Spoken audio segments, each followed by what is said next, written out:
Good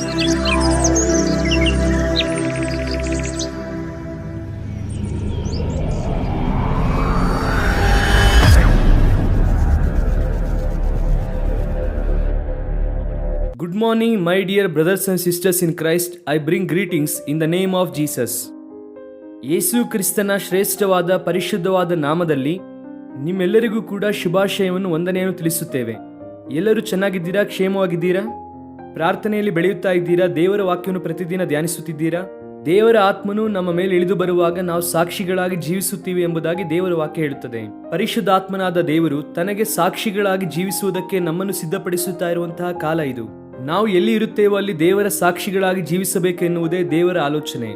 ಆದರೆ ದೇವರೊಂದಿಗೆ ನಾವು ಪ್ರತಿದಿನವೂ ಕೂಡ ಸಹವಾಸ ಮಾಡುವುದರಿಂದ ಆತನ ಸಾರೂಪ್ಯವುಳ್ಳವರಾಗಿ ನಾವು ಮಾರ್ಪಡುತ್ತೇವೆ. ಯಾವಾಗ ಕ್ರಿಸ್ತನ ಸಾರೂಪ್ಯವುಳ್ಳವರಾಗಿ ನಾವು ಮಾರ್ಪಡುತ್ತೇವೋ ಆಗ ಆತನ ಮನಸ್ಸನ್ನು ನಾವು ಗ್ರಹಿಸುತ್ತೇವೆ. ದೇವರ ಆಲೋಚನೆ ಒಂದೇ, ಪ್ರತಿಯೊಬ್ಬರು ಕೂಡ ಸುವಾರ್ತೆಯನ್ನು ಕೇಳಬೇಕು, ಸುವಾರ್ತೆಗೆ ಸ್ಪಂದಿಸಬೇಕೆನ್ನುವುದೇ ದೇವರ ಆಲೋಚನೆ. ಸತ್ಯವೇದವನ್ನು ತೆರೆಯುವಾಗ ಎಷ್ಟೋ ವಾಗ್ದಾನಗಳು ನಮಗೆ ಕಾಣಿಸುತ್ತದೆ. ಪ್ರತಿ ವಾಗ್ದಾನವನ್ನು ಕೂಡ ನಮ್ಮ ಜೀವಿತದಲ್ಲಿ ನೆರವೇರಿಸಬೇಕೆನ್ನುವುದೇ ದೇವರ ಆಲೋಚನೆ. ಈ ದಿನ ನೀವು ಎಂತಹ ಸಮಸ್ಯೆಯಲ್ಲೇ ಇದ್ದರೂ, ಎಂತಹ ಪ್ರತಿಕೂಲತೆಯಲ್ಲೇ ಇದ್ದರೂ, ಎಂತಹ ಕಷ್ಟದಲ್ಲೇ ಇದ್ದರೂ ದೇವರ ವಾಗ್ದಾನವು ನಿಮಗೆ ಧೈರ್ಯಪಡಿಸುತ್ತದೆ. ದೇವರ ವಾಗ್ದಾನವು ನಿಮಗೆ ದೊಡ್ಡ ಪ್ರೋತ್ಸಾಹವನ್ನು ಕೊಡುವಂತದಾಗಿದೆ. ದೇವರ ವಾಕ್ಯವನ್ನು ಓದೋಣವಾ? ನಿಮ್ಮ ಬಳಿ ಬೈಬಲ್ ಇದ್ದರೆ ತೆಗೆಯಿರಿ. ಕೀರ್ತನೆಗಳ ಪುಸ್ತಕ 34ನೇ ಅಧ್ಯಾಯ 18ನೇ ವಾಕ್ಯ. Psalm 34 and verse 18. ಮುರಿದ ಮನಸ್ಸುಳ್ಳವರಿಗೆ ಯೆಹೋವನು ನೆರವಾಗುತ್ತಾನೆ, ಕುಗ್ಗಿ ಹೋದವರನ್ನು ದೇವರು ಉದ್ಧಾರ ಮಾಡುತ್ತಾನೆ. The Lord is nigh unto them that are of a broken heart. Broken heart and contrite spirit ಎಂಬುದಾಗಿ ಇಲ್ಲಿ 2 ಪದಗಳು ಬರೆಯಲ್ಪಟ್ಟಿದೆ. Broken heart and contrite spirit, ಮುರಿದಂತಹ ಮನಸ್ಸುಳ್ಳವರನ್ನು, ಕುಗ್ಗಿ ಹೋದವರನ್ನು ದೇವರು ರಕ್ಷಿಸುತ್ತಾರೆ. ಮುರಿದ ಮನಸ್ಸುಳ್ಳವರಿಗೆ ದೇವರು ನೆರವಾಗುತ್ತಾರೆ ಎನ್ನುವಂತಹ ಮಾತನ್ನು ನಾವಲ್ಲಿ ನೋಡುತ್ತೇವೆ. ಪ್ರಪಂಚದಲ್ಲಿ ಈ ದಿನ ಯಾವ ರೀತಿಯಾಗಿ ಇದೆ ಅಂದರೆ, ಮುರಿದ ಮನಸ್ಸುಳ್ಳವರ ಬಳಿಯಲ್ಲಿ ಯಾರು ಕೂಡ ಹೋಗುವುದಿಲ್ಲ.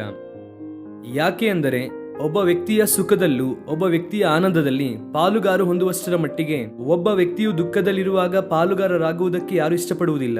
ಕಷ್ಟದಲ್ಲಿರುವಂತವರನ್ನು ಆಧರಿಸುವುದಕ್ಕೆ, ನಷ್ಟದಲ್ಲಿರುವಂತವರಿಗೆ ಕೈಕೊಟ್ಟು ಮೇಲೆತ್ತುವುದಕ್ಕೆ ಈ ದಿನದಲ್ಲಿ ಯಾರು ಕೂಡ ಇಷ್ಟಪಡುವುದಿಲ್ಲ. ಯಾಕೆ ಅಂದರೆ ಆ ರೀತಿಯಾಗಿ ಹೋದರೆ ಪುನಃ ನಮಗೆ ಆ ಒಂದು ಕಷ್ಟವು ಆವರಿಸಿಕೊಳ್ಳುತ್ತದೇನೋ, ಆ ನಷ್ಟದ ಸುಳಿಯಲ್ಲಿ ನಾವು ಕೂಡ ಸಿಲುಕಿಕೊಳ್ಳುತ್ತೇವೋ ಏನೋ ಎಂಬುದಾಗಿ ಎಲ್ಲರೂ ಕೂಡ ಸ್ವಾರ್ಥವಾಗಿ ಆಲೋಚನೆ ಮಾಡುವಂತಹ ಪ್ರಪಂಚದಲ್ಲಿ ನಾವು ಈ ದಿನ ಇದ್ದೇವೆ.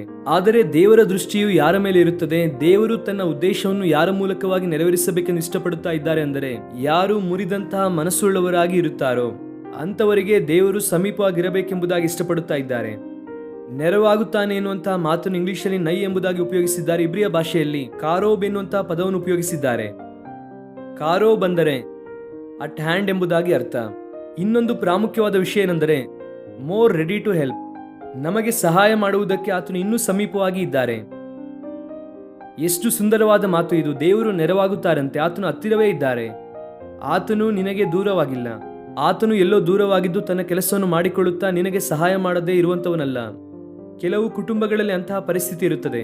ಗಂಡ ದೂರ ಹೋಗಿ ಹೆಂಡತಿ ಮಕ್ಕಳನ್ನು ಗಮನಿಸುವುದಿಲ್ಲ. ಈ ಮಧ್ಯೆ ಯಾರೋ ಒಬ್ರು ಫೋನ್ ಮಾಡಿ ಹೇಳುತ್ತಾ ಇದ್ದರು, ಅಯ್ಯ, ನನ್ನ ಗಂಡ ನಮ್ಮನ್ನು ಬಿಟ್ಟು ಹೋಗಿದ್ದಾರೆ, ನಮಗೆ 2 ಮಕ್ಕಳಿದ್ದಾರೆ, ನಾವು ಏನನ್ನು ತಿನ್ನುತ್ತಾ ಇದ್ದೇವೋ, ಹೇಗೆ ಇದ್ದೇವೋ, ಬಾಡಿಗೆ ಹೇಗೆ ಕಟ್ಟುತ್ತಾ ಇದ್ದೇವೋ, ಮಕ್ಕಳು ಏನು ಓದುತ್ತಾ ಇದ್ದಾರೆ ಎಂಬುದಾಗಿ ಏನು ಕೇಳಲ್ಲ ರೀ. ಹೋದನು ಹಾಗೆ ಹೋದನು, ತನ್ನ ಕುಟುಂಬವನ್ನು ಮರೆತು ಹೇಗೆ ಜೀವಿಸುತ್ತಾ ಇದ್ದಾನೆಂಬುದಾಗಿ ನನಗೆ ಅರ್ಥವಾಗುತ್ತಿಲ್ಲ ರೀ ಎಂದು ಆ ಹೆಂಡತಿ ಅಳುತ್ತಾ ಇರುವಾಗ ಬಹಳ ಬಾಧೆ ಉಂಟಾಯಿತು. ದೇವರು ನಿನಗೆ ದೂರವಾಗಿಲ್ಲ. ದೇವರು ನಿನ್ನನ್ನು ಗಮನಿಸದೆ ಹಾಗೆ ಬಿಡುವುದಿಲ್ಲ. God has a concern over you even in my small things. ಚಿಕ್ಕ ಚಿಕ್ಕ ವಿಷಯಗಳಲ್ಲೂ ಕೂಡ ಆತನು ನಿನ್ನ ಕುರಿತಾಗಿ ಗಮನ ವಹಿಸುತ್ತಿದ್ದಾರೆ. ಮುರಿದಂತಹ ಮನಸ್ಸುಳ್ಳವರಿಗೆ ದೇವರು ನೆರವಾಗುತ್ತಾರೆ. ಕುಗ್ಗಿ ಹೋದವರನ್ನು ದೇವರು ರಕ್ಷಿಸುತ್ತಾರೆ. ಕುಗ್ಗಿ ಹೋಗುವಂಥದ್ದು, ಡಾಕ್ಕಾ ಎನ್ನುವಂತಹ ಪದವನ್ನು ಇಬ್ರಿಯದಲ್ಲಿ ಉಪಯೋಗಿಸಲ್ಪಟ್ಟಿದೆ. ಕುಗ್ಗಿ ಹೋಗುವಂಥದ್ದು. ಕ್ರಶ್ ಎನ್ನುವಂತಹ ಪದವನ್ನು ಕೇಳಿದ್ದೀರಾ? ಕ್ರಶ್ ಮಾಡಲ್ಪಡುವಂಥದ್ದು, ಕುಗ್ಗಿ ಹೋಗುವಂಥದ್ದು. ಆ ಡಾಕಾ ಎನ್ನುವಂತಹ ಮಾತಿಗೆ ಪೌಡರ್ ಎಂಬುದಾಗಿ ಕೂಡ ಅರ್ಥ ಇರುತ್ತದೆ. ಒಂದು ಹಿಟ್ಟು ಯಾವ ರೀತಿಯಾಗಿರುತ್ತದೋ, ಒಂದು ಕಾಳನ್ನು ಯಾವ ರೀತಿಯಾಗಿ ಹಿಟ್ಟನ್ನು ಮಾಡುತ್ತಾರೋ, ಅದನ್ನು ಕ್ರಶ್ ಮಾಡುವಾಗ ಯಾವ ರೀತಿ ಹಿಟ್ಟಾಗುತ್ತದೋ, ಜೀವಿತದಲ್ಲೂ ಕೂಡ ಕೆಲವು ಸಾರಿ ಹಾಗೆ ಇರುತ್ತದೆ. ಒಂದು ಕಡೆಯಿಂದ ಪರಿಸ್ಥಿತಿ, ಇನ್ನೊಂದು ಕಡೆಯಿಂದ ಮನುಷ್ಯರು, ಒಂದು ಕಡೆಯಿಂದ ದುರಾತ್ಮ ಶಕ್ತಿಯ ಸಮೂಹ. ಆಧ್ಯಾತ್ಮಿಕ ಹೋರಾಟದಲ್ಲಿ ಕ್ರಶ್ ಮಾಡುವಂತಹ ಪರಿಸ್ಥಿತಿಯಲ್ಲಿ ಕೆಲವು ಸಮಯದಲ್ಲಿ ನಾವು ಇರುವಾಗ, ಆ ಪರ್ಟಿಕ್ಯುಲರ್ ಟೈಮಲ್ಲಿ ನಮ್ಮನ್ನು ರಕ್ಷಿಸುವವರು ಯಾರು ಅಂದರೆ ದೇವರೇ. ಆತನನ್ನು ದೃಷ್ಟಿಸುವಾಗ, ಆತನ ಸನ್ನಿಧಿಗೆ ಬರುವಾಗ, ಆತನ ಸಮ್ಮುಖಕ್ಕೆ ಬಂದು ಮೊಣಕಾಲೂರಿ ದೇವರೇ ನೀವೇ ನನ್ನ ದಿಕ್ಕು, ಬೇರೆ ಯಾರೂ ಇಲ್ಲ ಎಂಬುದಾಗಿ ಯಾರು ಮನಪೂರ್ವಕವಾಗಿ ದೇವರನ್ನೇ ದೃಷ್ಟಿಸುತ್ತಾರೋ ಅಂಥವರಿಗೆ ದೇವರು ರಕ್ಷಣೆಯಾಗಿ ಇದ್ದಾರೆ. ಆತನು ಅವರಿಗೆ ಸಮೀಪವಾಗಿ ಇದ್ದಾರೆ. ಈ ದಿನ ನಿನಗೆ ನೆರವಾಗುವಂತಹ ದೇವರು, ನಿನಗೆ ಸಮೀಪವಾಗಿರುವಂತಹ ದೇವರು, ಕುಗ್ಗಿದ ಮನಸ್ಸು ನಿನ್ನಲ್ಲಿದ್ದರೆ ನಿನ್ನನ್ನು ರಕ್ಷಿಸುವುದಕ್ಕೆ ಆತನು ಸಿದ್ಧನಾಗಿದ್ದಾನೆ. ಆತನನ್ನು ದೃಷ್ಟಿಸುತ್ತೀಯ? ಭಕ್ತನಾದ ದಾವಿದನು ಕೂಡ 51ನೇ ಕೀರ್ತನೆ ಬರೆಯುವಾಗ ಹೆಚ್ಚು ಕಮ್ಮಿ ಇದೇ ವಿಷಯವನ್ನು ಅಲ್ಲಿ ಪ್ರಸ್ತಾಪಿಸುತ್ತಾರೆ. ದೇವರೇ, ಕುಗ್ಗಿದ ಮನಸ್ಸನ್ನು ನೀವೇನು ಮಾಡುವುದಿಲ್ಲ, ಅಲಕ್ಷ್ಯ ಮಾಡುವುದಿಲ್ಲ. ತಿರಸ್ಕರಿಸುವಂತ ದೇವರಲ್ಲ ನೀವು, ಕುಗ್ಗಿದ ಮನಸ್ಸನ್ನೇ ಕೋರುತ್ತಾ ಇದ್ದೀರಾ.